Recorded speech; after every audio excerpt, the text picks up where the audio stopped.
যে তুমি যদি ঘুষখোর হও, ঘুষ খেয়ে এসে নামাজ আদায় করো। তুমি যদি সুদখোর হও, কোটি টাকা সুদ খাওয়ার পরে সালাত আদায় করো। তুমি যদি জেনাকারী ব্যভিচারী হও, পতিতালয় থেকে বের হয়ে সালাত আদায় করো। তুমি যদি বিড়িখোর সিগারেটখোর হও, তাহলে বিড়ি খেয়ে সিগারেট খেয়েও তুমি সালাত আদায় করো, সালাত ছাড়িও না।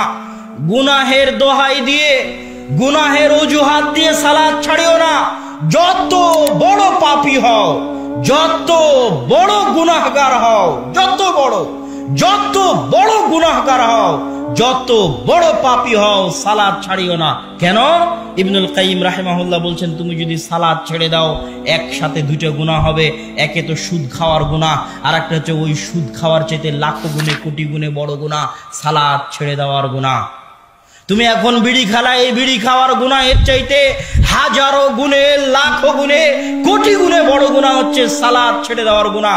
বিড়িও খেলে সালাতও আদায় করলে না, একে তো বিড়ি খাওয়ার গুনাহ, আর একে তো সালাত ছেড়ে দেওয়ার গুনাহ, যেটা বিড়ি খাওয়ার চাইতে লাখো গুণ, কোটি গুণ ভয়ঙ্কর, বিপজ্জনক, মহাপাপ, মহা অন্যায়।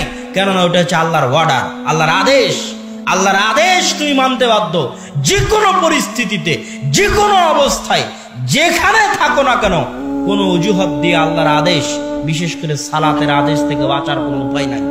সালাতের আদেশ থেকে কোনো অজুহাত দিয়ে পালিয়ে বাঁচার কোনো উপায় নাই। বিড়িখোর হলেও সালাত পড়তে হবে, সিগারেটখোর হলেও সালাত পড়তে হবে, ঘুষখোর হলেও নামাজ আদায় করতে হবে, সুদখোর হলেও নামাজ আদায় করতে হবে, ব্যভিচারী হলেও নামাজ আদায় করতে হবে, পতিতালয় থেকে বের হয়ে এসে নামাজ আদায় করতে হবে। দিস ইজ দ্য অর্ডার, আল্লাহর আদেশ করতে হবে।